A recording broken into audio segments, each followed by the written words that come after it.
In today's video, I'm going to teach you how to use text-to-speech on CapCut PC.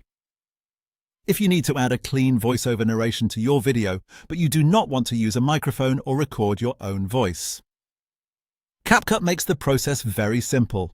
In this walkthrough, I'll show you how to create your text, choose a voice, and generate an audio narration track directly inside CapCut on your PC. To begin, you need to create the text that CapCut will read out loud. Move your mouse to the top left area of the interface and click on the Text tab in the main workspace menu. This opens the text tools you'll need. Inside the default text section, click the blue plus icon. That will add a text block to your timeline. This step is important because the text-to-speech feature needs a text layer to work from.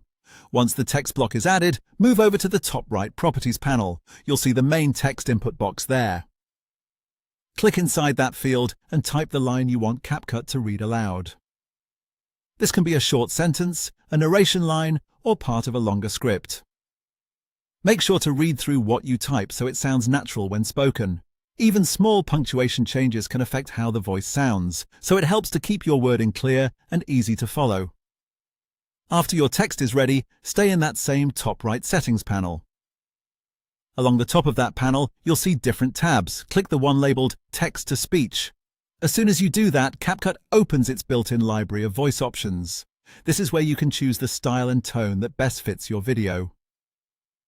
Take a moment to scroll through the available voice profiles.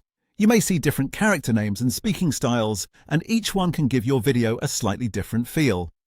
Click on any voice thumbnail to preview how it sounds reading your text. This is a great way to test which voice matches your project before generating the final audio. When you find the voice you want to use, go to the bottom right corner of the panel and click the blue Start Reading button. CapCut will process the text and automatically generate a new audio track. You'll see that new blue audio layer appear directly beneath your footage on the timeline, which means your text has now been turned into speech and added to your project, and that's